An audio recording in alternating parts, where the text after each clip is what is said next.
हे दोस्तों, मैं चिराग ऑडिटिंग के एक और टॉपिक के साथ। तो आज हम देख रहे हैं एसेट्स और लाइबिलिटीज़ के वेरिफिकेशन का पार्ट और साथ में वैल्यूएशन का पार्ट। अब देखिए, पिछली वीडियो में हमने वाउचिंग का पार्ट कवर किया था, तो आज वाउचिंग और वेरिफिकेशन का डिफरेंस देख लेंगे और साथ में वेरिफिकेशन और वैल्यूएशन का डिफरेंस भी कवर कर लेंगे। और लास्ट में हम 2-3 एग्जाम्पल देख लेंगे जिससे आपको आइडिया हो जाएगा कि किस तरीके से ऑडिटर वेरिफिकेशन करता है एसेट्स और लाइबिलिटीज़ का। ऐसे तो मैंने बहुत सारे कवर किए हैं, लेकिन बाकी सारे जो भी पार्ट है वो आपके लिए हैं। आप एक बार चेक कर लेना। अगर आपको कोई भी दिक्कत होती है तो उनसे रिलेटेड मुझसे पूछ सकते हैं आप, ठीक है। क्योंकि आपको पता है कि इतने सारे एक ही वीडियो में कवर करना पॉसिबल नहीं है, क्योंकि अराउंड एसेट से रिलेटेड ही मेरे हिसाब से 13-14 है और लाइबिलिटी से रिलेटेड भी कितने हैं, 4-5 है। और सिंपल सिंपल है, क्योंकि आपको पता है कि इसमें क्या चाहिए होते हैं, कोई प्रूफ चाहिए होते हैं जो कि आपको पढ़ते ही समझ में आ जाएंगे। देखिए, यहाँ वेरिफिकेशन का मतलब बोल रहा है कि ट्रुथ को प्रूव करना या ट्रुथ का पता लगाना, एक तरीके से बोल रहा है। तो यहाँ पे ट्रुथ क्या है, हमें एसेट्स और लाइबिलिटीज़ को क्या करना है, चेक करना है कि वो एग्जिस्ट करती है नहीं कर रही, वो किसके पोजीशन में, वो देखना है ओनरशिप किसकी है, टाइटल किसका है, वो देखना है। मान के चलिए बैलेंस शीट जब भी आप चेक करते हो, यानी ऑडिटर हो, तो आप देखते हो कि लैंड एंड बिल्डिंग दिख रही है और उसकी वैल्यू आपको दिख रही है 20 लाख दिख रही है, ठीक है। तो आप यही देखना चाहते हैं ना कि ये एक्चुअल में क्या एग्जिस्ट कर रही है नहीं कर रही। सबसे पहले तो टाइटल डीड किसकी है, यानी जनरली हम बोल सकते हैं कि किसके नाम पे इसका टाइटल है, ओनरशिप है, वो देखोगे। इसका एग्जिस्टेंस है या नहीं है, फिजिकल एग्जिस्टेंस है या नहीं है, वो देखोगे। ये आ गया। इसी तरीके से इसकी वैल्यू सही ढंग से प्रोवाइड की गई है नहीं की गई, तो कौन सी वैल्यू पे जनरली ये देखा जा रहा है, हिस्टोरिकल कॉस्ट पे, जैसे गोइंग कंसर्न वैल्यू बोलते हो, रिप्लेसमेंट वैल्यू, किस तरीके से इसको दिखा रखा है, जनरली वो आप चेक करना चाहोगे। तो ऑडिटर यही देखना चाहता है कि जो भी हमें दिखाया गया है, यानी हमें बोल रहा है सामने वाला ओनर की ये ट्रुथ है, लेकिन हम उसको प्रूव करना चाहते हैं, उसको कंफर्म करना चाहते हैं कि ये बिल्कुल सही है, क्योंकि उसी के बेसिस पे जो फाइनेंशियल स्टेटमेंट है, यानी जो भी बैलेंस शीट पीएनएल है, वो क्या दिखाएंगे, ट्रू एंड फेयर व्यू दिखाएंगे। लेकिन यहाँ पे जो वेरिफिकेशन है वो एसेट्स एंड लाइबिलिटी से रिलेटेड होता है। तो बोलता है कि बैलेंस शीट की डेट पर ये देखना चाहते हैं कि जो भी एसेट्स और लाइबिलिटी है वो एक्चुअल में एग्जिस्ट करती है या नहीं करती। बस नॉर्मल ये देखते हैं, ठीक है। तो इससे ज़्यादा इसमें पार्ट नहीं है। लेकिन जब भी आप वाउचिंग के साथ उसका डिफरेंस देखोगे तब आपको ज़्यादा समझ में आएगा। तो ये तो बाद में देखते हैं, ऑब्जेक्टिव और जो ऊपर का है ना डेफिनेशन मीनिंग का पार्ट है। सबसे पहले हम क्या करते हैं, डिफरेंस कवर कर लेते हैं। वाउचिंग और वेरिफिकेशन में डिफरेंस क्या है, क्योंकि मैंने हल्का सा आपको वेरिफिकेशन बता दिया तो आपको डिफरेंस से और ज़्यादा समझ में आ जाएगा। अब देखिए, सिंपल सिंपल सा पार्ट है। सबसे पहले क्या बोल रहा है, नेचर। तो यहाँ पे आपको पता है वाउचिंग का मतलब क्या होता है। जब भी जो ओनर या ऑर्गेनाइजेशन बोल सकते हैं जिसने क्या कर रखे हैं, बिजनेस ट्रांजेक्शन्स कर रखे हैं, books of original entry maintain की हुई है, कहने का मतलब जर्नल, मैंने आपको बताया था cash book, purchase book, sales book, purchase return book, sales return book, BR book, BP book, journal proper, जो भी मेंटेन किया हुआ है, तो उसको ऑथेंटिकेट करना चाहता है ऑडिटर। उसकी रिलायबिलिटी चेक करना चाहता है, उसमें जो भी इरेगुलरिटी का पार्ट है, फ्रॉड और एरर, वो देखना चाहता है। तो वो क्या कर रहा है, उनके लिए सपोर्टिव जो भी डॉक्यूमेंट है या डॉक्यूमेंट्री एविडेंस है, जैसे मैंने आपको एग्जांपल बताया था कि आपने सेल करा, तो उससे रिलेटेड आपके पास क्या होगी, कार्बन कॉपी पड़ी रहेगी सेल्स इनवॉइस की। तो सामने वाला ऑडिटर आपसे मांग लेगा। अगर आपने परचेस किया तो आपके पास ओरिजिनल इनवॉइस रहेगा परचेस का, चेक कर लेगा। आपने मशीनरी है जो भी खरीदी, तो उससे रिलेटेड जो भी टाइटल वाइटल है, जो भी टाइटल डीड है या जो भी इनवॉइस है, जनरली वो सामने वाला चेक कर लेगा। तो यहाँ पे ये बोल रहा है, vouching is the examination of business transaction recorded in the books of original entry, जिसमें ऑब्जेक्टिव क्या होता है, is done to examine the correctness and the authenticity of the business transactions recorded in the books of original entry.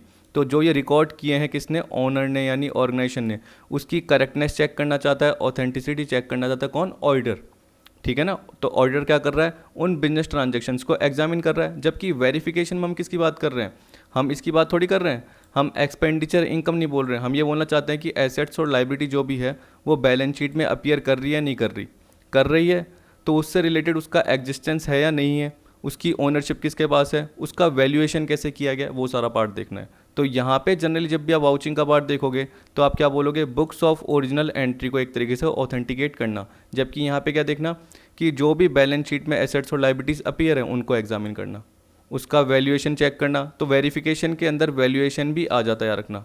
Existence तो देखते ही हो आप ownership देखते हो, टाइटल डीड जैसे मैंने बताया आप देखते हो जनरली।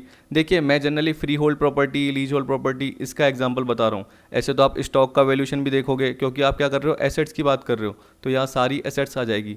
लाइबिलिटीज़ की बात कर रहे हो तो सारी लाइबिलिटीज़ का पार्ट हो जाएगा। लेकिन हम क्या करेंगे, 3-4 एग्जाम्पल ही कवर करेंगे जिससे आपको आइडिया हो जाएगा। और बाकी मैंने आपको कवर करके दे रखे हैं, आप पढ़ के देख लेना। अगर आपको कोई भी दिक्कत होती है तो मैंने क्या बताया, व्हाट्सएप पे मैसेज कर सकते हैं, आपको कोई भी दिक्कत है मैं आपको बता दूंगा। तो यहाँ पे ये बोल रहा है verification is undertaken to confirm the value of assets and liabilities of the business as shown in the balance sheet. तो देखिए ये आ गया confirm the values of assets and liabilities, क्योंकि देखिए जो भी वैल्यूएशन करता है वो कौन करता है, बिजनेस करता है, ओनर करता है। ओनर क्या करता है, कोई सर्टिफाइड वैल्यूअर अपॉइंट कर सकता है वैल्यूएशन करने के लिए, या उसको पता है तो जनरली क्या करेगा, वो खुद ही वैल्यूएशन कर देगा। तो लेकिन आपको पता है कि ऑडिटर कोई वैल्यूअर नहीं होता, ऑडिटर थोड़ी कोई वैल्यू करता है एसेट्स को, वो तो जनरली क्या करता है, जो भी वैल्यूएशन हुआ है उसको चेक कर रहा है कि वो सही तरीके से हुआ है या नहीं हुआ। तो क्या पता वो टेक्निकल एक्सपर्ट की हेल्प भी ले सकता है ऑडिटर, ठीक है याद रखना। तो ऑडिटर कभी भी एग्जाम में आया कि वैल्यूअर होता है तो आप क्या बताओगे, नहीं ऑडिटर वैल्यूअर नहीं होता, लेकिन वो प्रॉपरली एसेट्स एंड लायबिलिटीज़ को डिटरमिन कर सकता है, चेक कर सकता है, क्योंकि उसके पास बहुत सारे डॉक्यूमेंट सपोर्टिव एविडेंस होते हैं, उनकी हेल्प के थ्रू कॉरस्पॉन्डेंस होते हैं। जैसे मैंने टाइटल डीड का बात बताया तो टाइटल डीड का पार्ट रहता है, वैसे क्या वैल्यूएशन के मेथड है, क्या जनरल एक्सेप्टेड अकाउंटिंग प्रिंसिपल है, वो उसको पता रहता है। तो वो देखेगा कि जो भी ओनर है या बिजनेसमैन है उसने जो भी अकाउंटिंग प्रिंसिपल या कॉन्सेप्ट है या प्रैक्टिसेस हैं उनको ढंग से फॉलो किया है या नहीं करा, वहाँ उसको पता चल जाएगा कि उसने वैल्यूएशन ढंग से किया है या नहीं किया। तो वो कोई टेक्निकल एक्सपर्ट नहीं होता, लेकिन जो भी ओनर या बिजनेसमैन ने वैल्यू किया है उसको वो आराम से क्या कर सकता है, चेक कर सकता है, किसके थ्रू, अकाउंटिंग प्रिंसिपल इनके थ्रू। तो वो कोई टेक्निकल एक्सपर्ट नहीं है, लेकिन वो वैल्यूअर भी नहीं है, याद रखना, ठीक है। क्योंकि अगर वो टेक्निकल एक्सपर्ट होता तो वो बिल्कुल ढंग से आराम से प्रैक्टिकली वैल्यू कर पाता, लेकिन उसके पास इतना चांस नहीं होता। तो आगे आपका आएगा वैल्यूएशन का, लेकिन यहाँ पे तो हम क्या देख रहे हैं, वाउचिंग और वेरिफिकेशन का पार्ट देख रहे हैं। तो यहाँ पे क्या बोल रहा है, वर्क बिगिंस। तो आपको पता है कि जो भी वाउचिंग का पार्ट है वो सबसे पहले होता है, उसके बाद वेरिफिकेशन का पार्ट आता है। क्योंकि देखिए वाउचिंग जो भी होती है वो किसकी होती है, बुक्स ऑफ अकाउंट की। तो जैसे मैंने बोला कि आपने मशीनरी खरीदी या आपने इन्वेस्टमेंट खरीदा बेचा, जो भी जनरली आप कवर कर रहे हैं, या इसके अलावा जो भी गुड्स खरीदे बेचे, तो वो जनरली क्या बुक्स ऑफ अकाउंट में सबसे पहले रिकॉर्ड हो रहे हैं। तो उनके लिए जो भी डॉक्यूमेंट्री एविडेंस हो गया या जो भी सपोर्टिव डॉक्यूमेंट हो गया, उनको एक तरीके से क्या कर रहे हो, वाउच कर रहे हो, ऑथेंटिकेट कर रहे हो। तो यहाँ पे ऑडिट क्लर्क, एक तरीके से कहने का मतलब, जैसे मैं सीए की बात करता हूँ तो सीए जनरली किन को अपॉइंट करता है, एक तरीके से वाउचिंग करने के लिए कहता है। जरूरी नहीं कि ऑडिटर खुद ही जाए, ऑडिटर अपने जो भी क्लर्क है, जैसे हम बोलते हैं आर्टिकल्स बोलते हैं, जिन्होंने आईपीसीसीए की हुई है और क्लियर करके जनरली सीए फाइनल में पहुंच जाते हैं, तो जनरली उनकी ट्रेनिंग स्टार्ट हो जाती है फर्स्ट ग्रुप के बाद, आपको पता है। तो आपको जो सीए है वो वाउचिंग के लिए भेज सकता है, बोलता है कि इनके परचेज सेल के इनवॉइस चेक करके आ जाना। तो एक तरीके से वाउचिंग का ही पार्ट है। लेकिन जो भी वेरिफिकेशन का पार्ट है वो कब बिगिन होता है, जैसे वाउचिंग का पार्ट एंड हो जाता है, क्योंकि इसमें हम क्या देखते हैं, एसेट्स और लाइबिलिटीज़ की वैल्यू देखते हैं, उसका एग्जिस्टेंस का पार्ट कवर करते हैं। तो यहाँ पे क्या बोल रहा है, verification begins where vouching ends, ठीक है। तो सबसे पहले वाउचिंग, फिर उसके बाद वेरिफिकेशन का पार्ट आता है। और आपको पता है कि जनरली जो वाउचिंग का पार्ट है, हम यहाँ पे ये देख रहे हैं वाउचिंग और यहाँ देख रहे हैं वेरिफिकेशन। तो वाउचिंग का जो पार्ट है वो जनरली कौन करता है, ऑडिट क्लर्क, और जो वेरिफिकेशन है वो नॉर्मली कौन करता है, मेन ऑडिटर करता है। Vouching is done through out the year, verification is done at the end of the year after the balance sheet is prepared, क्योंकि एसेट्स और लाइबिलिटीज़ की बात कर रहा है। तो इसका मतलब क्या, वाउचिंग जब भी करते हैं तो बाद में ये जरूरी नहीं कि वो एग्जिस्टेंस में हो या नहीं हो। जब भी वाउचिंग करते हैं तो हम यही सोचते हैं कि वो एग्जिस्टेंस में होगी, हम ये सोचते हैं कि वो एग्जिस्टेंस में होगी एसेट्स और लाइबिलिटी, लेकिन वेरिफिकेशन में हम क्या बोलते हैं, वो होनी चाहिए अगर आपने बैलेंस शीट में दिखाई है। क्योंकि हम क्या कर रहे हैं, बैलेंस शीट जब देख रहे हैं उसके बाद ही वेरिफिकेशन कर रहे हैं कि आपने उसको एसेट्स के फॉर्म में या लाइबिलिटी के फॉर्म में दिखाया है। तो ये बोल रहा है vouching does not include valuation of assets, verification of assets include the valuation of assets, जो मैंने आपको बताया। Vouching of books would only indicate that a particular assets और लाइबिलिटी ऑट टू एग्जिस्ट, ठीक है। तो देखिए इसका मतलब क्या हुआ, अस्तित्व में हो सकती है, एसेट्स और लायबिलिटी हो सकती है, लेकिन जरूरी थोड़ी हो। तो ज़रूरी नहीं कि रियल में वो एग्जिस्ट करती हो बैलेंस शीट की डेट पे, क्योंकि वाउचिंग करके आ गए, मैंने बोला ऑडिट क्लर्क है वो तो देख के आ गया, उसने डॉक्यूमेंट्री एविडेंस देखा सामने वाले से, उसके थ्रू चेक कर लिया और बोल दिया कि सामने वाले सीए को हाँ मैंने चेक कर लिया है, बिल में दिख रहा है, मतलब है। लेकिन जब क्या है, सीए ऑडिटर खुद चेक करेगा, वेरीफाई करेगा, तो बाद में उसको पता चलेगा, क्योंकि बैलेंस शीट बनी हुई है, उसके बाद उसका वो फिजिकल एग्जिस्टेंस चेक कर सकता है।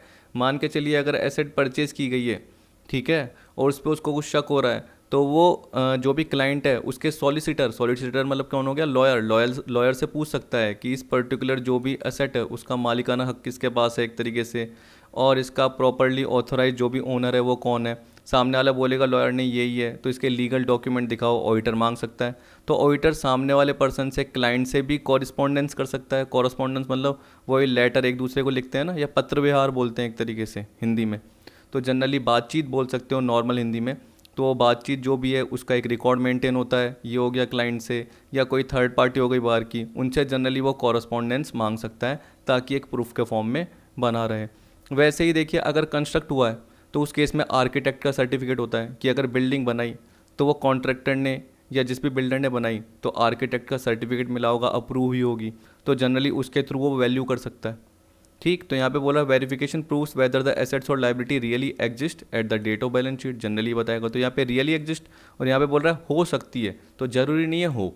ठीक है, जरूरी नहीं है वाउचिंग में हो, क्योंकि वाउचिंग किसके ऊपर बेसिस है, डॉक्यूमेंट्री एग्जामिनेशन।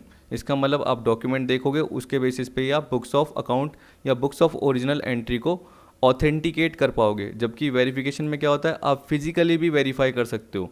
तो physical as well as documentary examination. अगर स्टॉक का वैल्यूएशन कर रहे हो तो आप फिजिकल देख सकते हो कि इसका एग्जिस्टेंस है या नहीं। गोडाउन में स्टॉक दिखा रखा है, बाद में पता चले कि यानी अकाउंटिंग में स्टॉक दिखा रखा है कि हमारे गोडाउन में इतना स्टॉक है, लेकिन गोडाउन में गए तो पता चला स्टॉक ही नहीं है। ठीक है, तो फिजिकल एग्जिस्टेंस भी आप चेक कर सकते हो। Vouching is done by the staff of the auditor, जबकि यहाँ पे क्या बोल दिया, verification is done mostly by the auditor himself. तो देखिए यहाँ पे यही बोल रहा है ऑडिट क्लर्क करता है, या जैसे मैंने बोला आर्टिकल्स हैं अगर ऑडिटर के सीए के तो जनरली वो करता है। वैसे यहाँ पे क्या बोल दिया, वेरिफिकेशन जो भी करता है वो कौन करता है, जनरली ऑडिटर खुद ही करता है। तो अब आप देख सकते हैं इसके मीनिंग, डेफिनेशन और ऑब्जेक्ट्स का पार्ट। तो यहाँ पे देखिए सबसे पहले लाइन तो वही बोल रखा है जो मैंने आपको बताया कि verification means proving the truth और confirmation of truth. Verification of assets and liability means proving the truth about the existence and the correctness of the money value of the assets and liabilities appearing in the balance sheet of business। तो इसमें देखिए 3 part आपके अपने आप ही आ गए, यानी 4 आ गए मान के चलिए। तो ट्रूथ तो है ही, उससे रिलेटेड एग्जिस्टेंस आ गया, करेक्टनेस आ गया और मनी वैल्यू का पार्ट आ गया। तो ये बोल रहा है कि जो एसेट्स और लाइबिलिटीज़ है वो एग्जिस्ट कर रही है नहीं कर रही, साथ में करेक्ट है नहीं है, किसकी, एसेट्स और लाइबिलिटीज़ की values. In other words, it means establishing the actual existence of assets and liability appearing the balance sheet, ownership and possession of the assets, and proper classification and valuation of assets and liabilities। देखिए इसके अलावा आप ये भी देखते हो, बहुत चीज़ें देखते हो, जरूरी नहीं कि ये, जैसे मैंने आपको बताया कि फ्री होल्ड प्रॉपर्टी है, मतलब आपकी खुद की लैंड एंड बिल्डिंग खरीदी हुई है या कंस्ट्रक्ट की हुई है तो टाइटल डीड देख लिया आपने।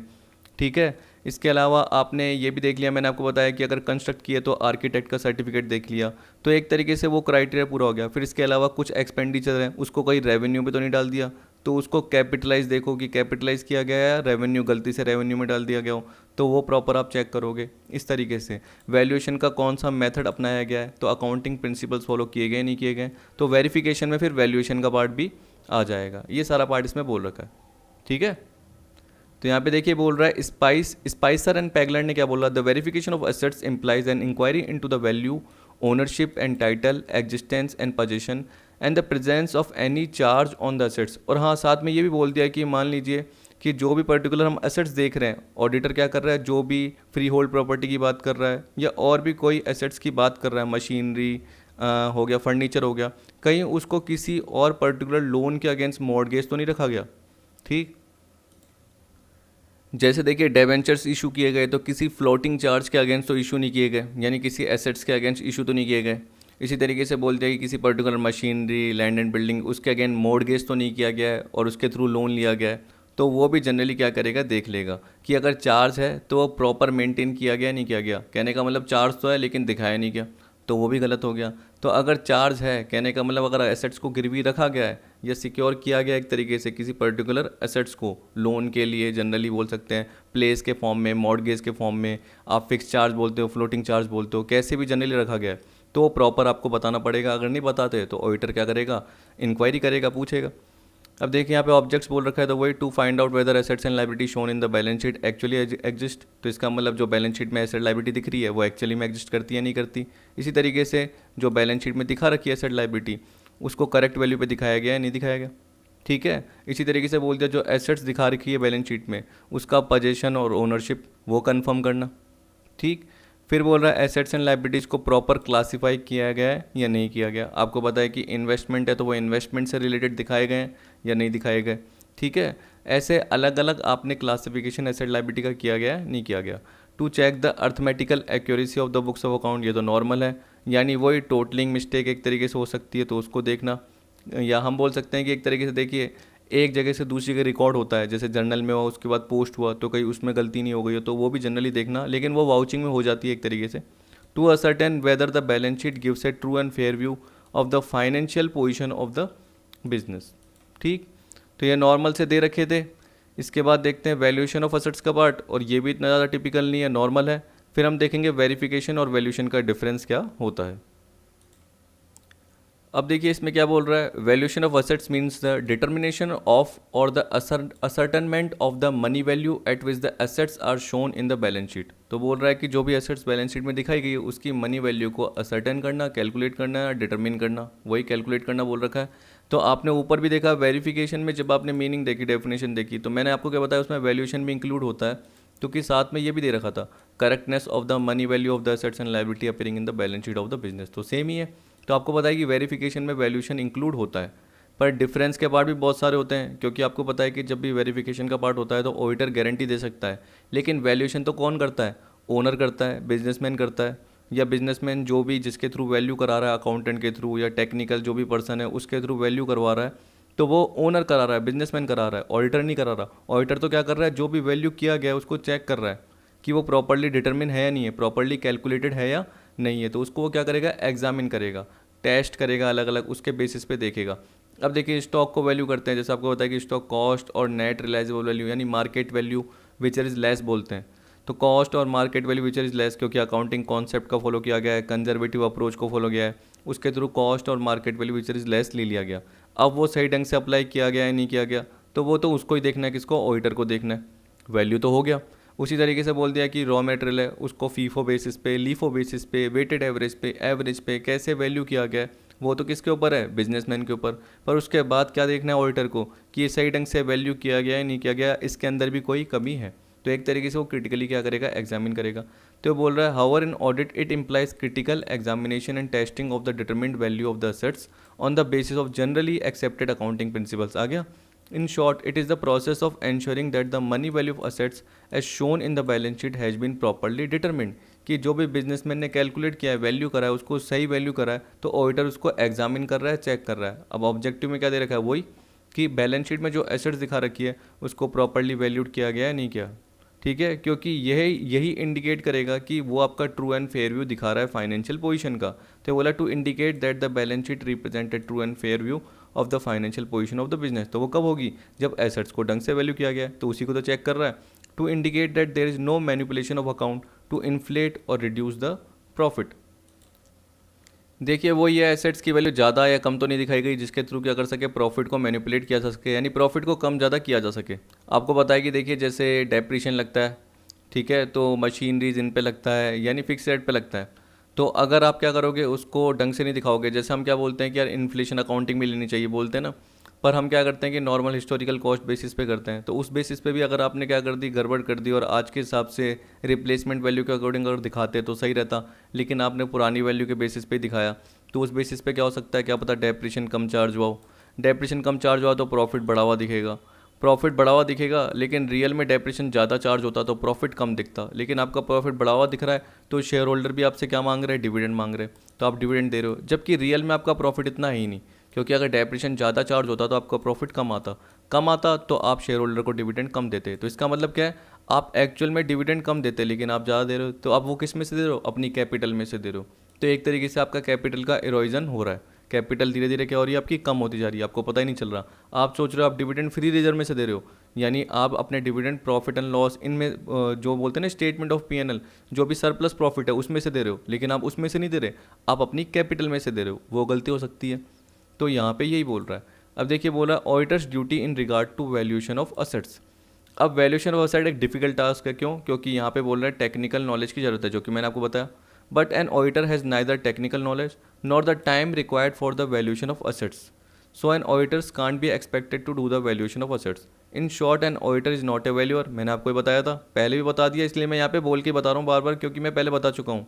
ठीक है, the valuation of assets is done by the official of the business. ये भी मैंने बताया कि बिजनेस के ओनर या बिजनेस में क्या है, कोई वैल्यूअर अपॉइंट कर देंगे, वो जनरली एसेट्स को वैल्यू करेगा। तो ऑडिटर को इतनी ज़्यादा टेक्निकल जानकारी नहीं होती। Auditor has only to make an inquiry into the valuation of assets and satisfy himself that the value of assets are properly determined. तो ऐसे बोलते हैं ना, उसको अपने ड्यू डिलीजेंस का यूज़ करना पड़ेगा, स्किल का यूज़ करना पड़ेगा, प्रॉपर केयर रखनी पड़ेगी।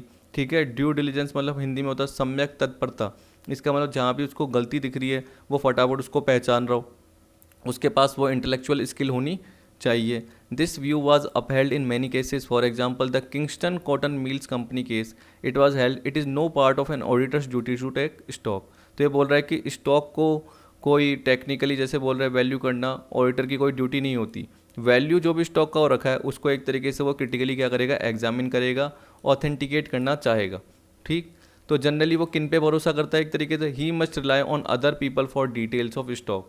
तो जैसे मैं भी जाऊंगा अगर ऑडिट करने तो सामने वाले को क्या बोलूँगा कि आपका पर्टिकुलर स्टॉक रजिस्टर दिखाइए, आपके स्टॉक आपने कैसे मेंटेन कर रखा है उसका फिजिकल एग्जिस्टेंस दिखा दीजिए. जनरली मैं ऐसे ही जाऊँगा और चेक करके आ जाऊँगा, और उन्होंने वैल्यू दिखा रखी है उसके हिसाब से मैं पता कर लूँगा. जहाँ मुझे कमी लगेगी तो उस केस में क्या करूँगा, थर्ड पार्टी या जहाँ पे भी स्टॉक जैसे ख़रीदा जाता है सप्लायर से, उनसे कॉरस्पॉन्डेंसी ले लूँगा, उनसे रिलेटेड इनवॉइस चेक कर लूँगा, और उस हिसाब से मैं क्या कर लूँगा, प्रॉपर स्किल एंड केयर का यूज़ कर लूँगा, और इस हिसाब से बाद में रिपोर्ट दे दूँगा. तो ये बोला an auditor has to critically examine the valuation and satisfy himself that valuation of assets has been properly made to satisfy himself that value of assets are correct. An auditor should do the following.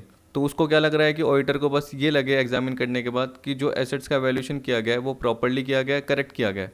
तो उसके लिए वो क्या करेगा, he should obtain all information available in respect of valuation of assets. जैसे मैंने अभी आपको बोला, he should critically examine and analyse the all figures of valuation of assets. He should verify whether the principle and practice of valuation of assets have been consistent from year to year. जो भी accounting principle, practices, concept, जैसे मैंने बोला ना FIFO LIFO weighted average, तो stock में वही method का फॉलो किया जा रहा है, नहीं किया जा रहा. डेप्रिसिएशन में WDV मेथड फॉलो किया जा रहा है, ये नहीं कि बार बार चेंज किया जा रहा है. तो आपको एक तरीके से पता चल जाएगा कि कंपनी गालमेली कर रही है, कंपनी घोटाला कर रही है. ठीक है.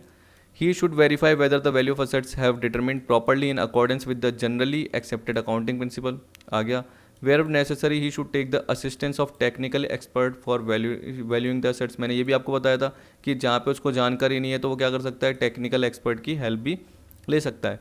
He should ascertain whether current value of assets are fair and reasonable. जो करंट वैल्यू एसेट्स की वो फेयर है और रीजनेबल है.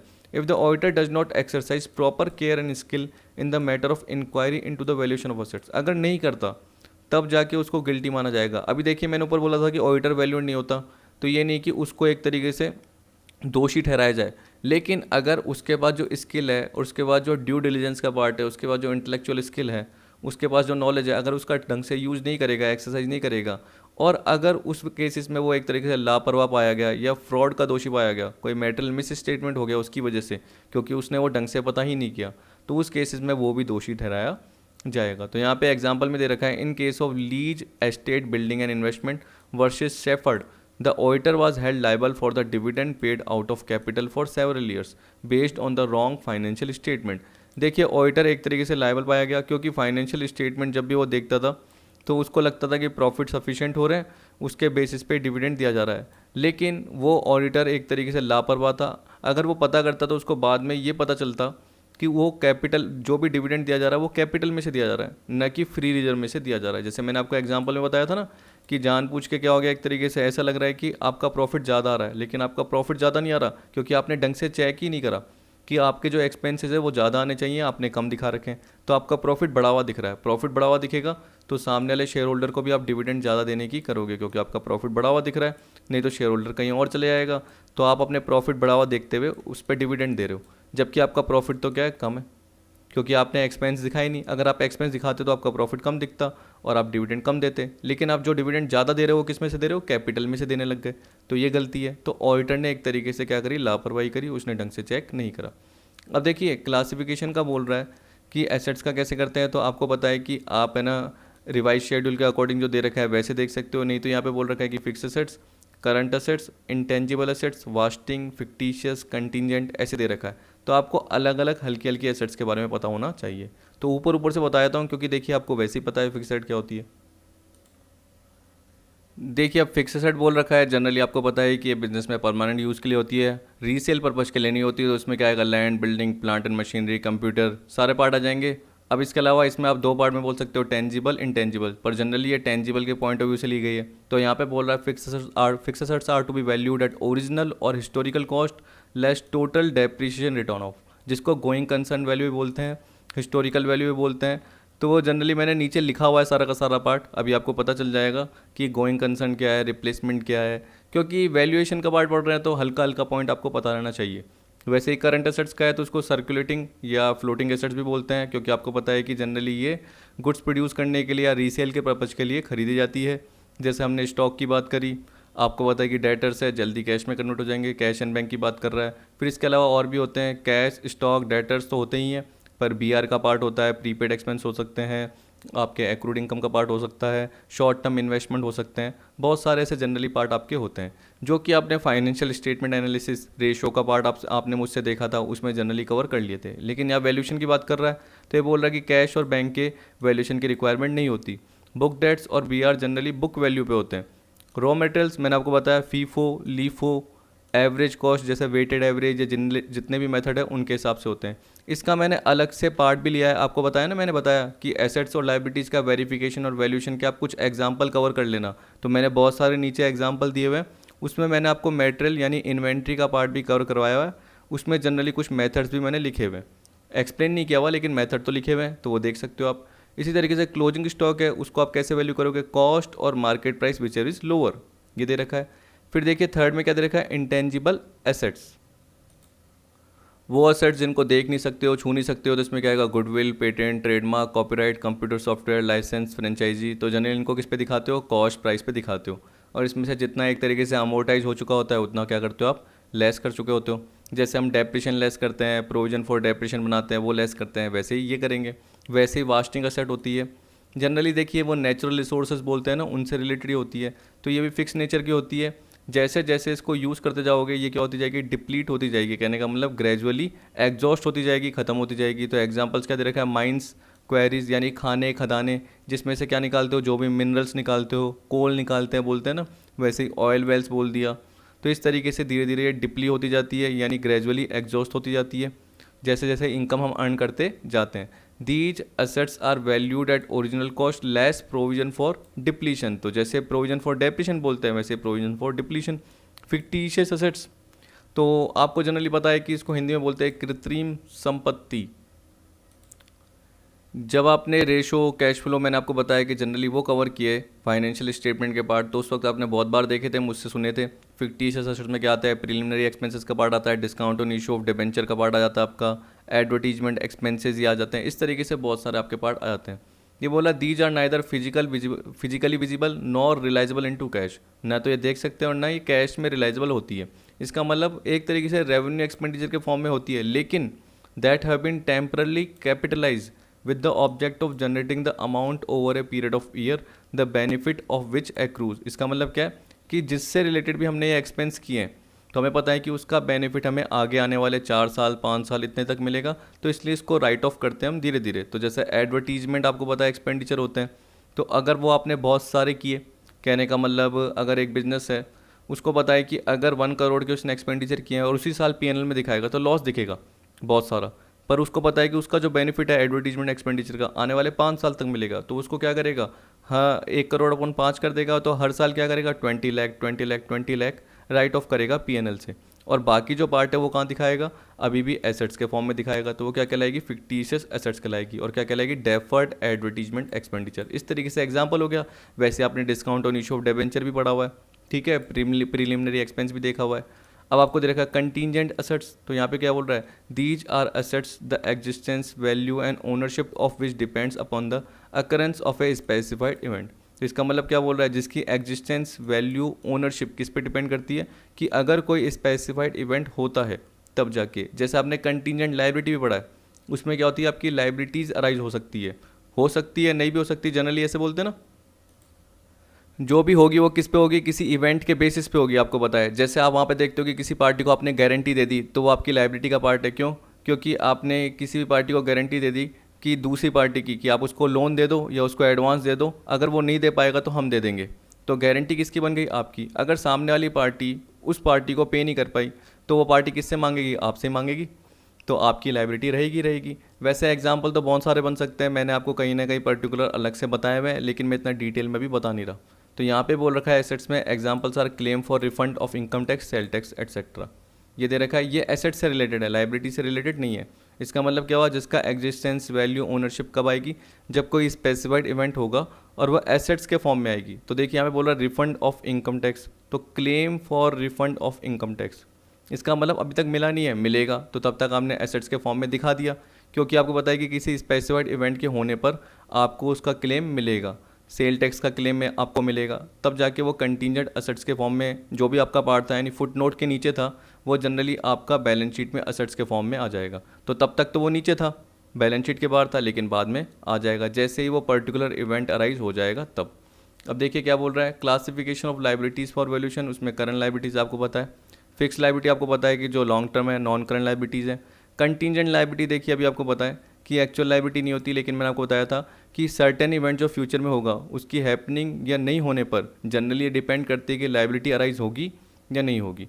तो तब तक आप क्या करते हो, उसको बैलेंस शीट के बाहर दिखाते हो। जैसे मैंने बोला कि गारंटी आपने दी किसी पार्टी की किसी दूसरी पार्टी को, और जिस पार्टी की गारंटी दी अगर उसने पे नहीं करा तो आपकी लाइबिलिटी बन सकती है, अगर उसने पे कर दिया तो आपकी लाइबिलिटी नहीं बनेगी। तो इसका मतलब क्या है, फ्यूचर में इवेंट होगा उसकी हैपनिंग या नहीं होने पर, हैपनिंग या नॉन हैपनिंग पर आपकी लाइबिलिटी डिटरमिन करती है। वैसे ही बिल डिस्काउंटेड, आपको पता है कि आपने बैंक से बिल डिस्काउंट करा दिए, तो इसका मतलब क्या है कि अब जो भी पैसा है आप जिस पार्टी से लेना चाहते थे बिल से रिलेटेड, वो बैंक लेगा। अब बैंक उस पार्टी के पास गया, उस पार्टी ने बैंक को मना कर दिया कि मेरे पास अभी नहीं है, मैं इंसॉल्वेंट हो गया, दिवालिया हो गया, मेरे पास तो है ही नहीं, उस पार्टी ने ऐसे बोल दिया। तो बैंक किससे मांगेगा, मुझसे मांगेगा। क्यों मांगेगा, क्योंकि मैंने अपने बैंक से बिल डिस्काउंट करा दिया था। तो इसका मतलब क्या है कि तब तक लाइबिलिटी बन भी सकती है नहीं भी बन सकती। तो वो किस पे डिपेंड है, फ्यूचर इवेंट पे, कि सामने वाला पर्सन बैंक को पैसे देगा या नहीं देगा। अगर नहीं देगा तो मेरी लाइबिलिटी बन सकती है। कंपनसेशन पेंडिंग, इस तरीके से कंटीजेंट लाइबिलिटी के पार्ट हो गए। मेथड ऑफ वैल्यूएशन में क्या दे दिया, कॉस्ट प्राइस, मार्केट वैल्यू। तो देखिए कॉस्ट प्राइस क्या आपको पता ही है, जैसे देखिए आपने बिजनेस के लिए एसी खरीदे आपने कितने का, 30,000 का एक एसी खरीदा और टोटल मिला के 10 एसी खरीदे, तो 3 लाख के पड़ गए, लेकिन उसको इंस्टॉल कराने के आपके 10,000 और लग गए। इससे अच्छा, और इसके अलावा मंगाने के भी आपके 5,000 लग गए, तो टोटल मिला के कितने हो गए, 3,15,000 हो गए। तो 3 लाख तो आपकी एसी की कॉस्ट हो गई, इसके अलावा 10,000 इंस्टॉलेशन के हो गए, 5,000 उसको मंगाने के हो गए, वेजेस ये लग गए आपके, मान के चलो। तो वो किस में जुड़ जाएगा, वो आपके कैपिटलाइज पार्ट हो जाएगा, वो एसी की कॉस्ट में जुड़ जाएगा। तो वो क्या कहलाएगी, कॉस्ट प्राइस कहलाएगी। ठीक, तो यहाँ पे यही दे रखा है। मार्केट वैल्यू में क्या बोल रखा है कि अगर किसी एसेट्स की वैल्यू आप देखना चाहते हो, उसको अगर मार्केट में बेचोगे तो मार्केट से कितनी प्राइस मिलेगी, वो मार्केट वैल्यू कहलाती है। रिप्लेसमेंट वैल्यू का मतलब क्या हो गया कि इस पर्टिकुलर प्राइस पे एसेट्स को रिप्लेस किया जा सकता है। इसमें जनरली बोल रखा है it is a price at which a particular assets can be replaced. ठीक है, the assets such as commission, freight etcetera is included in such A value, इसने बोल दिया। तो ये एसेट नहीं है, यानी ये मान लीजिए कि the expenses such as commission, freight etcetera is included in such A value, ये बोल रखा है। बुक वैल्यू का मतलब आपको पता है, जैसे आप मशीनरी कोई भी खरीदते हो तो आपको पता है कि डेप्रिशन लगते हुए आया है, तो कॉस्ट में से जितना अभी तक डेप्रिशन रिटर्न ऑफ किया गया है, जैसे वो लेस करोगे तो क्या दिखेगी, बुक वैल्यू दिखेगी। गोइंग कंसर्न वैल्यू और कन्वेंशनल वैल्यू और टोकन वैल्यू और हिस्टोरिकल वैल्यू, ये भी आपको पता है कि ये बुक वैल्यू की तरह ही होता है, लेकिन इसमें दे ऐसे रखा है। देखिए क्या बोल रहा है, it is equivalent to the cost less reasonable amount of depreciation return of, no notice is taken of any fluctuation in the price of the asset. Reason for this is that these assets are acquired for use in the business and not for sale. तो इसका मतलब क्या है, जो भी fluctuation होगा assets की price में जनरली उसको नोटिस नहीं किया जाएगा, क्योंकि जनरली ये क्या है, रीसेल करने के पर्पज़ के लिए नहीं होती, परमानेंट एसेट्स के फॉर्म में होती है, लॉन्ग टर्म के लिए बिजनेस में यूज़ होती है इसलिए। ठीक है, यानी रीयूज़ होती रहती है एक तरीके से बिजनेस में, रीसेल नहीं होती। Residual value, a value which will be realise in the market and received from sale of an asset, it is known as its realisable value. तो जनरली हम क्या बोलते हैं कि कोई एसेट हमने काफ़ी सालों तक यूज़ करी, ये हो रहा है 5 साल 6 साल, या हमें पता है कि उसकी 15 साल की इफेक्टिव लाइफ है, या उसको हम फिर क्या कर रहे हैं 6 साल बाद ही बेच रहे हैं, है तो 15 साल की इफेक्टिव लाइफ लेकिन 6 साल बाद ही उसको बेच देते हैं। तो रिसिडुअल वैल्यू मतलब क्या है, बेचने पर मार्केट से उसकी कितनी प्राइस मिल रही है, ये हो गया। वैसे ही स्क्रैप वैल्यू भी आपको दे रखा है, a value which is obtained from the asset if it is sold as scrap. ठीक है, तो स्क्रैप मतलब क्या हो गया, एक तरीके से अवशेष बोलते हैं, कबाड़ बोलते हैं, यानी उसकी आपको कुछ वैल्यू मिलने वाली ही नहीं है मान के चलो, फिर भी थोड़ी बहुत जो भी मिल गई वो क्या कहलाएगी, स्क्रैप वैल्यू के फॉर्म में कहलाएगी। अब डिफरेंस दे रखा है आपको वेरिफिकेशन और वैल्यूशन का, तो एक मिनट, हाँ ये ठीक है। अब देखिए प्रॉपर सही है, पहले क्या है नेचर का पार्ट है ना बाहर ही रह गया था, तो इसको मैंने अब वापस सही करके सबसे लास्ट में लिख दिया है नेचर का पार्ट, ठीक है 7वें नंबर पे, क्योंकि आपको प्रॉपर पॉइंट पता रहने चाहिए पूरे के पूरे। तो सबसे फर्स्ट में क्या बोल रहा है स्कोप, तो वेरिफिकेशन इंक्लूड वैल्यूएशन आल्सो, जबकि वैल्यूएशन क्या बोल रहा है, it is a part of verification of assets. Work begins, verification of assets comes in before the valuation of assets, क्योंकि आपको पता है कि ये होगा उसके बाद ही तो वैल्यूएशन होगा। देखिए सीधी सी बात है, जब हम वेरिफिकेशन की बात करें तो एसेट्स लाइबिलिटी के क्या कर रहे हैं, एग्जिस्टेंस का पार्ट देख रहे हैं, ओनरशिप देख रहे हैं, टाइटल देख रहे हैं, ये पार्ट तो देख रहे हैं। उसके बाद साथ में उसकी मनी वैल्यू का पार्ट भी कवर कर रहे हैं कि जो एसेट्स लाइबिलिटी बैलेंस शीट में दिखा रखी है, जिसका एग्जिस्टेंस दिखा रखा है, उससे रिलेटेड मनी वैल्यू भी क्या है। तो वैल्यूशन का पार्ट बाद में ही आएगा। तो ये बोल रहा है valuation of assets follow verification of assets. Responsibility, in the case of verification of assets the auditor is entirely responsible for the work, ये बताया था मैंने आपको। वैसे वैल्यूएशन में क्या बोल रहा है, in the case of valuation of asset it is done by the owner, ठीक है।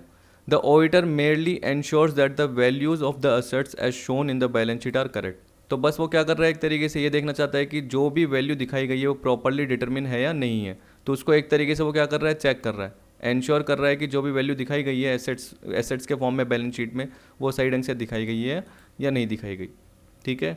गारंटी में क्या बोल रखा है, verification of assets the auditor gives guarantee that the assets have been properly verified, ये भी मैंने आपको शुरू शुरू में बोल दिया था। लेकिन वैल्यूएशन के केस में जो ऑडिटर है वो कभी भी गारंटी नहीं देता। वो एक तरीके से क्या बोलता है कि मैं रीजनेबल केयर, स्किल इसका यूज़ कर रहा हूँ, ड्यू डिलीजेंस का यूज़ कर रहा हूँ, मैंने आपको बार बार बोला। लेकिन वहाँ पे वो लापरवाह नहीं होना चाहिए, कोई फ्रॉड करने वाला नहीं होना चाहिए, बस ये। अगर क्योंकि वो हो गया तो उस केस में क्या होता है, पेनल्टी, डैमेज या वो जो सिविल क्रिमिनल लायबिलिटी की आप बात करते हो वो भी बन सकती है, याद रखना। तो देखिए यहाँ पे बोला basis verification of assets can be made by an auditor on the basis of physical inspection as well as documentary evidence. ये आपने देखा जब आपने वाउचिंग और वेरिफिकेशन का डिफरेंस देखा था, क्योंकि वाउचिंग में सिर्फ डॉक्यूमेंट्री एविडेंस देखे जाते हैं, जबकि वेरिफिकेशन में फिजिकल इंस्पेक्शन भी किया जा सकता है, फिजिकल एग्जिस्टेंस भी चेक किया जा सकता है। For valuation of assets he depend upon the estimates of the proprietor. इसका मतलब क्या हुआ, ओनर के वैल्यूएशन पे डिपेंड कर रहा है वो। अब देखिए ओनर क्या कर रहा है, जो भी मशीनरीज हो गई, जो भी फिक्सड हो गई, उसको किस पे वैल्यू कर रहा है, गोइंग कंसर्न पे, मतलब cost less provision for depreciation. अब आपको पता है कि वो तो कॉस्ट जब खरीदी होगी और आज के हिसाब से वैल्यू देखोगे तो प्राइस तो इन्फ्लेटेड हो गई होगी, तो उसने ढंग से रिप्लेस करने के हिसाब से वैल्यू प्रोवाइड नहीं की, क्या पता। लेकिन हमें पता है कि अकाउंटिंग में या अकाउंटिंग प्रिंसिपल में इनको अलाउ कर रखा है, तो हम उस हिसाब से क्या करेंगे, वैल्यू करेंगे। तो ये बोल रहा है फॉर वैल्यूएशन ऑफ एसेट्स हम किस पे डिपेंड है, सामने वाले ओनर पे, कि वो किस तरीके से अपनी अकाउंटिंग मेंटेन कर रहा है, ठीक है। अब देखिए वो ट्रेडिशनल अकाउंटिंग फॉलो कर रहे हैं तो कर रहे हैं, हमें भी क्या करना पड़ेगा, उसी हिसाब से वैल्यू करना पड़ेगा। Chance of fraud, in verification of assets the chances of manipulation of accounts to inflate और डिफ्लेट प्रॉफिट और loss. In valuation of assets there is more chances of such fraud, ये बोल रहा है। देखिए चांसेस तो इसमें भी बोल रखा है, लेकिन बोल रहा है कि ज़्यादा चांसेस जो भी होंगे फ्रॉड के वो किस में होंगे, इसमें होंगे। इसमें अकाउंट मैनिपुलेशन का पार्ट रहेगा, इन्फ्लेट डिफ्लेट का। लेकिन आपको पता है कि वैल्यूएशन अगर सिर्फ देखोगे, सिंगल पार्ट में वैल्यूएशन का पार्ट सिर्फ कवर करोगे तो ज़्यादा चांसेस फ्रॉड के रहेंगे, क्योंकि वैल्यूएशन कौन करता है, ओनर करता है, बिजनेसमैन। ऑडिटर नहीं करता, ऑडिटर क्या करता है, उसको एग्जामिन करता है, चेक करता है। तो चांसेस ज़्यादा इसमें रह सकते हैं फ्रॉड करने की। नेचर क्या बोल रहा है, in verification of assets and auditor verify not only the actual existence of the assets but also their proper valuation. In case of valuation of assets and auditor has to merely ensure that the value of asset as shown in the balance sheet is correct. तो उसको बस ensure करना है, examine करना है कि जो भी वैल्यू प्रोवाइड की है ओनर ने बैलेंस शीट में एसेट्स को, जो भी जिस वैल्यू पे प्रोवाइड किया है वो बिल्कुल सही है नहीं है, बस ये देखना है एक तरीके से ऑडिटर का। जबकि वेरिफिकेशन में क्या बोल रहा है कि एक्चुअल एग्जिस्टेंस तो देखा ही जाता है, पर साथ साथ प्रॉपर वैल्यूएशन भी देखा जाता है, जबकि वैल्यूएशन में सिर्फ वैल्यूएशन का पार्ट कवर कर रहे हैं, ठीक है। इसलिए हल्का हल्का डिफरेंस बोल दिया, लेकिन आपको पता है कि वेरिफिकेशन में वैल्यूएशन आ गया तो ऑडिटर तो दोनों ही करेगा। अब देखिए ये वाला पार्ट मैंने कवर किया, मैंने आपको बताया verification valuation of different assets. तो देखिए सबसे पहले आपको फ्री होल्ड प्रॉपर्टी, फिर इसमें जैसे देखो आप कंफ्यूज मत हो ना, A B C D E दे रखे हैं, तो इसके पार्ट दे रखे हैं, याद रख लेना, ठीक है, कि आप क्या क्या वेरीफाई और वैल्यू करोगे उनसे रिलेटेड, ठीक है। फिर सेकंड लीज होल्ड प्रॉपर्टी दे रखा है, फिर इसी तरीके से उसके पार्ट दे रखे हैं। फिर थर्ड प्लांट एंड मशीनरी, तो ये आ गया आपका एसेट से रिलेटेड। फिर इसी तरीके से आपका आएगा लाइबिलिटीज़ से रिलेटेड। लाइबिलिटी से रिलेटेड पार्ट थोड़ा सा कम है, उसमें मैंने 3-4 ही कवर कर रखे हैं। एक मिनट, ये रहा verification and valuation of liabilities. तो इसमें देखिए verification of sundry creditors first आ गया, फिर वेरिफिकेशन ऑफ बीपी का पार्ट आ गया, फिर वेरिफिकेशन ऑफ बैंक ओवरड्राफ्ट का पार्ट आ गया, verification of loans and advance borrowed का पार्ट आ गया। अब अगर आप इनको पढ़ोगे ना तो आपको सिंपल ही लगेंगे, ज़्यादा टिपिकल नहीं लगेंगे। और ये कीजिए कि अगर आप कॉमन कॉमन कुछ भी पार्ट देख लीजिए, आपको लग रहा है कि यार सब में सेम सेम पार्ट है, तो वो एक तरीके से मैच कर लीजिए कि हाँ यार लाइबिलिटीज़ में ज़्यादातर यही पार्ट आते हैं सेम, एसेट्स में ज़्यादा। जैसे देखिए मैं बोलूँगा कि प्रॉपर्टी की बात कर रहे हैं, मशीन की बात कर रहे हैं, तो जनरली आप क्या करोगे, प्रॉपर इनवॉइस जब देखते हैं तो वो तो जनरली वाउचिंग में देख रहे हो। यहाँ पे हम क्या बोल रहे हैं, हम एग्जिस्टेंस का पार्ट देख रहे हैं। तो फ्री होल्ड प्रॉपर्टी में, लीज होल्ड प्रॉपर्टी में क्या कर रहे हो आप, टाइटल डीड देख रहे हो कि जनरली वो किसका टाइटल है, किसका ओनरशिप का पार्ट है। इस तरीके से आप कवर करते जा रहे हो। अब देखिए मैं क्या कर रहा हूँ कि आपको सिर्फ 2-3 ही कवर करवा रहा हूँ, क्योंकि आपको ये सारे आते हैं, मैंने आपको बताया। तो एक एक करके आप चेक करना। अभी हम जो कर रहे हैं सिर्फ फ्री होल्ड प्रॉपर्टी का कर रहे हैं, फिर शायद एक स्टॉक का देख लेंगे और एक लाइबिलिटी से रिलेटेड पार्ट का कवर कर लेंगे, जिससे आपको थोड़ा आइडिया हो जाए कि किस तरीके से वेरिफिकेशन वैल्यूएशन होता है। अब देखिए क्या बोला है, फ्री होल्ड प्रॉपर्टी का मतलब क्या, land and building which is absolutely the property of the business. While undertaking the verification and valuation of freehold property, an auditor should observe the following points. अब देखिए सबसे पहले क्या बोल दिया मैंने आपको, शुरू में भी यही बताया था, टाइटल डीड। तो क्या करना है, एग्जामिन टाइटल डीड किससे रिलेटेड है, किसकी है, ओनर की है। जब भी हम किसकी बात कर रहा है, ऑडिटर किसकी बात कर रहा है, अपने क्लाइंट की बात कर रहा है। तो क्लाइंट का मतलब क्या हुआ, जिसकी वो ऑडिट कर रहा है, तो उससे रिलेटेड है या नहीं है। अगर उसको कुछ डाउट लग रहा है तो वो उसके लॉयर से पूछ लेगा, जिसको बोलते हैं सॉलिसिटर। तो यहाँ पे बोल रहा है he should examine the title deed relating to freehold land and building to ensure that they are in the name of the client. ठीक है, if there is any doubt relating to title of property he should consult solicitor of the client. तो client के जो भी lawyer है उससे एक तरीके से कंफर्म कर लेगा। एग्जामिन द कन्वेंस और ब्रोकर अकाउंट। जनरली आप ऐसे बोल सकते हो, देखिए ऑक्शनर का अकाउंट भी हो सकता है, क्योंकि जो भी आप क्या करते हो, फ्री होल्ड प्रॉपर्टी खरीदते हो तो क्या पता ऑक्शनर ने नीलाम की हो। ठीक, तो यहाँ पे देखो क्या बोल रखा है, if the freehold property has been purchase he should examine the correspondence, conveyance deed and brokers और ऑक्शनर्स अकाउंट। देखिए कॉरस्पॉन्डेंस का मतलब मैंने आपको बताया था, पत्र व्यवहार बोल सकते हो हिंदी में, या ये बोल सकते हो कि जो भी रेस्पॉन्सिबल अथॉरिटीज़ हैं उनसे बातचीत का ब्यौरा एक तरीके से। तो आपको पता है कि ऑडिटर क्या कर सकता है, जो भी रेस्पॉन्सिबल अथॉरिटीज़ है उनके साथ कॉरस्पॉन्डेंस फाइल मेंटेन कर सकता है। मतलब जो भी लेटर है एक दूसरे को लिखे गए हैं तो वो पूछ सकता है बातें जो भी है लेटर में। आपने लेटर लिख के पूछ लिया कि जनरली मुझे ये चीज़ें क्या चाहिए, अपने क्लाइंट से रिलेटेड चाहिए, तो सामने वाला जो भी ऑक्शनर ये है जिसके थ्रू फ्री होल्ड प्रॉपर्टी खरीदी गई थी, और जहाँ पे आपको डिस्प्यूट लग रहा है एक तरीके से कि यार ये टाइटल इसका है या नहीं है, ये जो डीड है इससे रिलेटेड है या नहीं है, तो आप कंफर्म कर लोगे। कन्वेंस डीड हो गया, ब्रोकर्स और ऑक्शनर अकाउंट हो गया, उससे भी कंफर्म हो सकता है ये बोल रहा है। लेकिन बोल रहा है कि अगर कंस्ट्रक्ट की गई है तो उस केस में क्या एग्जामिन करोगे, आर्किटेक्ट का या बिल्डर का सर्टिफिकेट। फिर आपको बोल दिया कैपिटलाइजेशन ऑफ एक्सपेंसेस। तो आपको पता है कि जब भी प्रॉपर्टी खरीदते हो उस पर लीगल एक्सपेंस, ब्रोकरेज या जो भी स्टैम्प ड्यूटी चार्जेस या जितने भी चार्जेस होते हैं तो प्रॉपर्टी को खरीदने से रिलेटेड, तो उनको कैपिटलाइज किया गया है नहीं किया गया, क्योंकि उनको कैपिटलाइज करना पड़ता है। ठीक है, तो वो देख लेगा। फिर आपको बोल रहा है mortgage of freehold property. मैंने आपको बताया था कि वो चार्ज है या नहीं है किसी के अगेंस्ट। तो if the freehold property mortgage, auditor should get a certificate from the mortgagee stating that the title deed are in his possession. इसका मतलब क्या हो गया, अगर आपने अपनी कोई फ्री होल्ड प्रॉपर्टी को गिरवी रख रखा है और उसके अगेंस्ट लोन ले रखा है, ठीक है, तो जो एक तरीके से हम बोल सकते हैं आपने मतलब क्लाइंट ने, तो ऑडिटर क्या चेक करेगा कि जो भी क्लाइंट है उसने एक तरीके से सर्टिफिकेट तो ले रखा है सामने वाले मॉर्गेजी से, जिसने लोन दिया है उससे सर्टिफिकेट तो ले रखा है कि जो भी एसेट्स का जो भी बोल सकते हैं टाइटल डीड है वो किसके पास है, जिसने लोन दिया है उसके पास है। जैसे देखिए एक्स एक ऑडिटर है, ठीक है, वाई उसका क्लाइंट है, वाई लिमिटेड मान लीजिए, ठीक है। तो वाई लिमिटेड क्या है, एक्स जो ऑडिटर है, एक ऑडिट फर्म है मान के चलिए जो भी है, या इंडिविजुअल ऑडिटर है, तो वाई लिमिटेड क्या है, इसका क्लाइंट है। अब वाई लिमिटेड ने क्या कर रखा है, एक प्रॉपर्टी जो भी है वो गिरवी रख रखी है और उसके अगेंस्ट लोन ले रखा है। अब वाई लिमिटेड ने किससे कर रखा है, ABC नाम से एक मॉर्गेजी है उससे, ठीक है। तो एक्स जो ऑडिटर है वो ये चेक कर लेगा कि मॉर्गेजी के पास इस जो वाई लिमिटेड की प्रॉपर्टी है उसका टाइटल डीड तो नहीं पड़ा। तो टाइटल डीड पड़ा होना चाहिए, क्योंकि जब भी लोन लिया हुआ है तो उस केस में ये बोल रहा है कि सामने वाला वाई लिमिटेड बोल रहा है कि मैंने मॉर्गेज पे लिया हुआ है, इसलिए मेरे पास टाइटल डीड नहीं है। तो एक्स जो लिमिटेड है, एक्स जो भी फर्म है, लिमिटेड बोल रहा हूँ सॉरी, एक्स जो एसोसिएट है, जो भी ऑडिटर फर्म है, वो ABC से जाके चेक कर लेगी और बोल देगी कि आपने इसका टाइटल डीड रखा हुआ है ना, एक बार वो हमें चेक करवा दीजिए, इसकी हमें कॉपी दे दीजिए, ठीक है। फिर आपको बोल दिया he should also make proper inquiry to ensure that there is no second mortgage on the freehold property. वही कोई सेकेंडरी सिक्योरिटी के फॉर्म में कोई पार्ट गिरवी नहीं रख रखा हो। यानी ऐसे हो गया कि एक ही फ्री होल्ड प्रॉपर्टी को आपने 2 बार गिरवी रख लिया और उसके अगेंस्ट लोन ले लिया, तो वो जनरली चेक करना चाहिए। If the title deeds of the freehold property are with bank और सॉलिसिटर, मतलब बैंक के पास है या जनरली बोल सकते हैं लॉयर के पास है, फॉर सेफ कस्टडी। तो जैसे मैं ओनर हूँ, मैंने क्या कर दिया कि जो भी अपने लॉयर है उसके पास सेफ रखने के लिए रख दिया, एक तरीके से अब बैंक में लॉकर में मैंने जमा करके रख दिया। तो बोला the auditor should get a certificate from the bank और the solicitor stating that they are held by him for safe custody and not as a security for any loan. तो इसका मतलब क्या है कि क्लाइंट ने कोई लोन नहीं ले रखा, उसने बस सेफ्टी पर्पज के लिए हमें दिया हुआ है। देखिए यहाँ पे ये बोल रहा है addition to freehold property कि आपने कोई भी और एडिशनल फ्री होल्ड प्रॉपर्टी खरीदी है, ठीक है, ओनर ने, तो ऑडिटर क्या करेगा, चेक करेगा कि इसको कैपिटलाइज किया गया है या नहीं किया गया।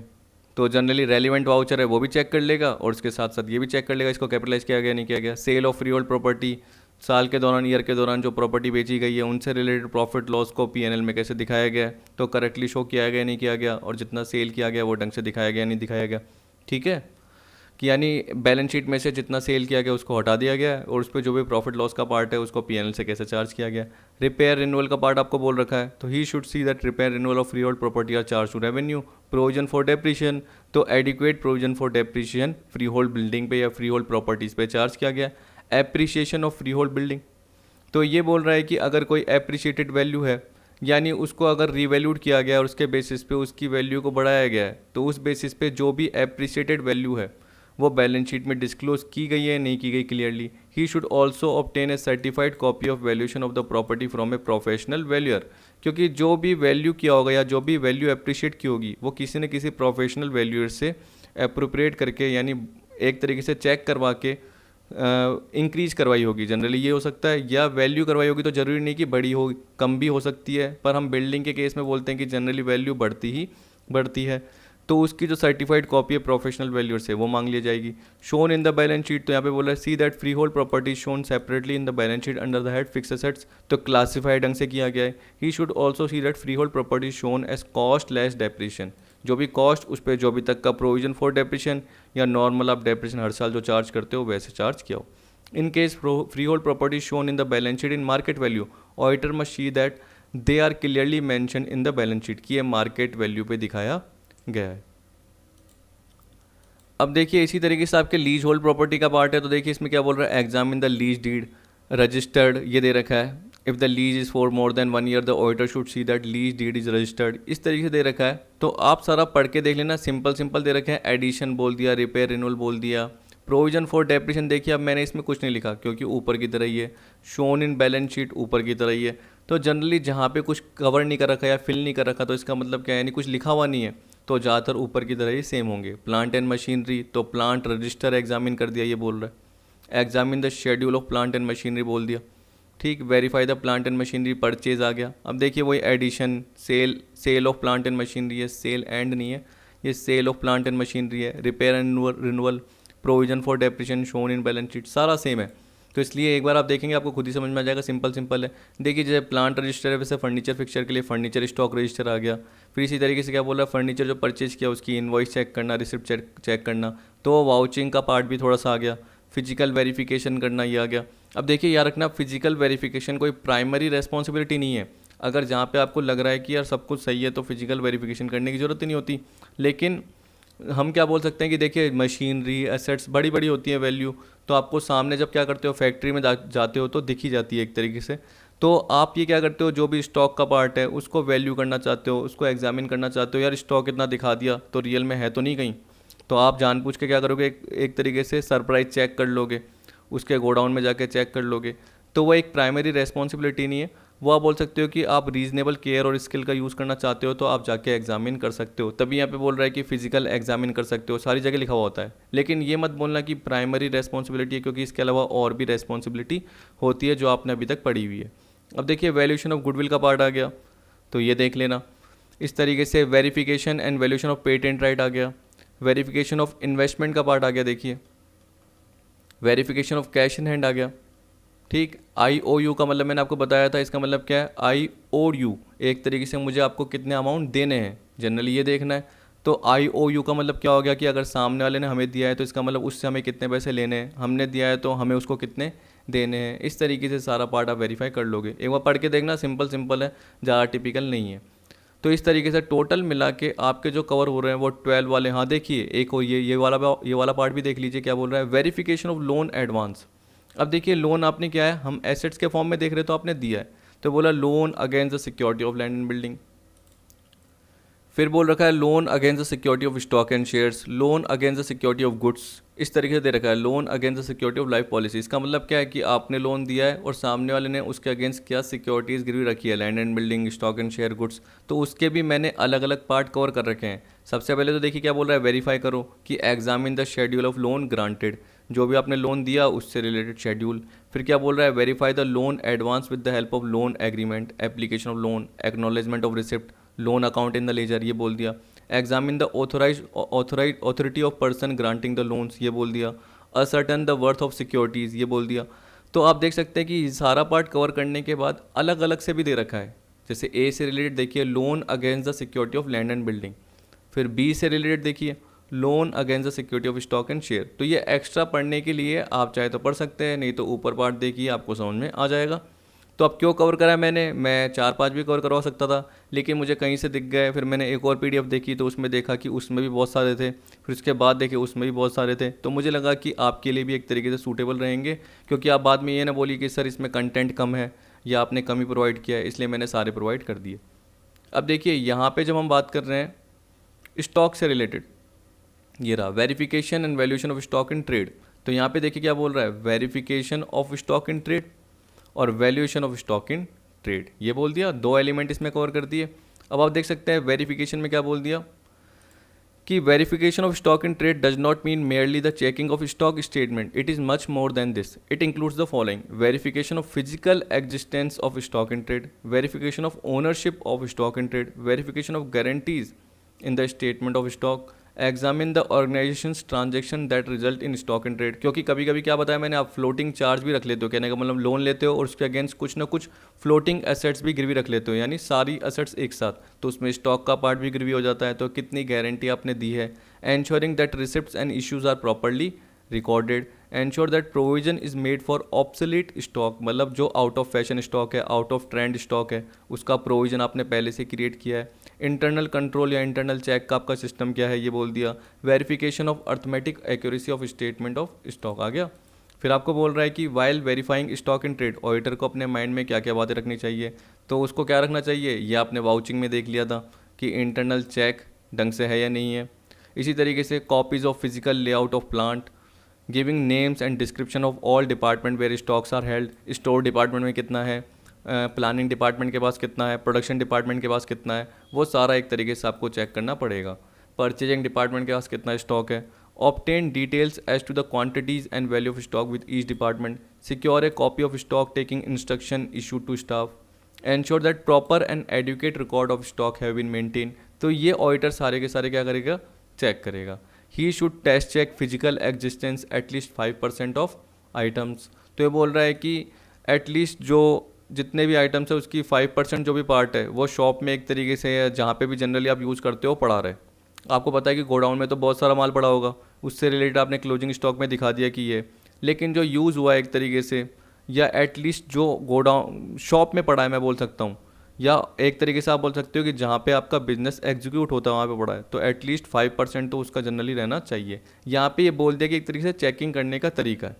Compare stock sheet of current year with that of previous year, check calculation addition and casting in the stock sheet, कि स्टॉक शीट का जब भी टोटल लगाया गया है तो उसमें कैलकुलेशन ढंग से की गई है, एडिशन ढंग से किया गया है, कहीं अंडर कास्टिंग ओवर कास्टिंग तो नहीं कर दी गई है। ये सारा पार्ट इसमें आ गया।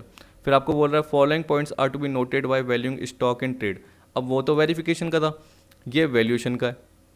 तो यहाँ पे क्या बोलेगा, an auditor should inquire into basis of valuation. तो उसमें क्या देखेगा, फीफो लीफो मैंने आपको बताया था, वेटेड एवरेज, सिंपल एवरेज, कौन से वैल्यूएशन मेथड को फॉलो किया गया है। See the basis of valuation has been consistently adopted from year to year, ये आपने पहले भी देखा था। Check the value of few item in the stock sheet with the corresponding invoice prices and current selling prices. तो ये बोल रहा है कि कुछ आइटम की स्टॉक शीट में क्या करो, वैल्यू देखो, जो कि उनकी कॉरस्पॉन्डिंग इनवॉइस प्राइस के अकॉर्डिंग है या करंट सेलिंग प्राइस के अकॉर्डिंग चल रही है नहीं चल रही, या जो भी मेथड फॉलो किया जा रहा है वो प्रॉपरली फॉलो किया जा रहा है या नहीं किया जा रहा, तो आप रीसेंट के स्टॉक को वैल्यू कर दो। See that total of stock sheet are correct, compare the percentage of GP of current year with that of previous year, see that calculation addition castings are correct, आ गया ना। See that stock sheet is sign by the responsible officer. ये normal part है जो कि मैं बोल के बता रहा हूँ, तो मुझे एक्सप्लेन करने की ज़्यादा जरूरत ही नहीं है, आपको पता है। अब देखिए मेथड्स में क्या गया, actual cost price, simple average, weighted average, FIFO LIFO, base stock, standard cost, market price, net realisable value, ये सारा आपको देखना पड़ेगा। ठीक, अब देखिए यहाँ पे आपको जो दे रखा है तो ये आपको पढ़ लेना है कि रॉ मेटेरियल जब भी वैल्यूड किया जाता है तो किस पे, cost price plus proportionate freight and import duty. Work in progress, cost price of raw material plus proportionate amount of manufacturing expense plus a percentage to cover the establishment charges relating to manufacture. तो work in progress को वैसे value किया जा सकता है। Finish goods, principle of cost price और market price which is lower. Spare parts, cost price पे value किया जाता है, तो आपने ऊपर भी हल्का पॉइंट पढ़ा था वैसे यहाँ पे दे रखा है। स्टोर आर्टिकल्स, कॉस्ट प्राइस पे। Stock of special trade, cost price plus interest eight remarkable rate plus expenses of maintaining stock, इस तरीके से दे रखा है। वैसे ही आपको लाइबिलिटीज़ के पार्ट कवर करके दे रखे हैं। अब लाइबिलिटीज़ के पार्ट है तो उसमें क्या बोल रखा है कि जब भी वेरिफिकेशन वैल्यूएशन की बात करोगे, see that liabilities are neither deliberately omitted nor understated nor overvalued, कि लाइबिलिटी ज़्यादा दिखा दी या कम दिखा दी या उनको हटा ही दिया गया, ऐसा नहीं होना चाहिए। See that liabilities are shown in the balance sheet at their current amount. Obtain a certificate from responsible officer as to correctness of the amount of different liabilities. Loan लिया है आपने, यानी आपके जो भी क्लाइंट ने, तो आपको पता है कि उससे रिलेटेड लोन का जो भी डॉक्यूमेंट है या उससे रिलेटेड जो भी ऑथराइज पर्सन है जिससे लोन लिया है, तो उसकी सारी रिक्विजिट स्लिप होगी या जो भी पर्टिकुलर क्या होगा स्टाम्प होंगे, वो सारे पहले से ही क्रिएट किए होंगे, रेस्पॉन्सिबल ऑफिसर के साइन होंगे, सर्टिफिकेट होंगे, वो पहले से आप चेक कर लीजिए। इस तरीके से सारा पार्ट इसमें दे रखा है। तो सबसे पहला आपका वेरिफिकेशन ऑफ सन्ड्री क्रेडिटर्स का, फिर आपका दे रखा है वेरिफिकेशन ऑफ बिल्स पेबल का, फिर आपको दे रखा है वेरिफिकेशन ऑफ बैंक ओवरड्राफ्ट का। जो है देखिए यहाँ पे क्या बोल रहा है, examine the overdraft agreement with the bank, check the cash book with the bank passbook, obtained a certificate from the bank and verify the correctness, verify the outstanding interest, अगर कुछ है क्योंकि आप लेट पेमेंट करते हो तो उसमें interest का चार्ज लगता है। If bank overdraft is secured, see that assets charge against such loan are clearly stated in the balance sheet. यानी अगर आपने क्या ओडी लिमिट ले रखी है एक तरीके से और बैंक से ज़्यादा अमाउंट निकाल रखा है, तो उसके अगेंस्ट आपने कौन सी एसेट्स गिरवी रख रखी है, तो जो भी एसेट्स गिरवी रख रखी है या प्लेस रख रखा है, मॉर्गेज के फॉर्म में रख रखी है, तो वो पर्टिकुलर देख लीजिए। इसी तरीके से जो भी आपने लोन या एडवांस बोरो किया है, तो यहाँ पे देखिए क्या बोल रहा है, लोन का एग्रीमेंट आ गया, उनसे रिलेटेड मैंने क्या बोल दिया, कॉरस्पॉन्डेंस का पार्ट आ गया, जो भी रिलेटिव डॉक्यूमेंट है वो पार्ट आ गया, यानी जो भी लेटर एक तरीके से एक्सचेंज किया जा सकते हैं, जो भी बातचीत की जाती है वो जनरल पार्ट आ गया। क्योंकि आपको पता है कि देखिए जब भी लोन लेते हो तो बैंक क्या करता है, या जिससे भी आप लोन लेते हो वो आपको जनरली टाइम टू टाइम क्या करता है, नोटिस भेजता रहता है, यानी कुछ ना कुछ रिपोर्ट भेजता रहता है। तो वो जनरली कॉरस्पॉन्डेंस एक तरीके से ऑडिटर की हेल्प कर सकता है या जो भी रेलिवेंट डॉक्यूमेंट है।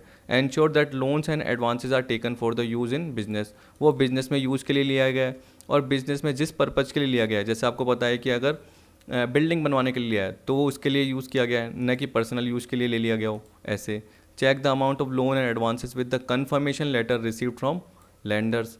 तो एक तरीके से जो भी लोन देने वाले हैं, जैसे बैंक हो गए या फाइनेंशियल इंस्टीट्यूशन हो गए, तो एक कन्फर्मेशन लेटर देते हैं, तो उससे रिलेटेड अमाउंट जो भी है उसको चेक कीजिए।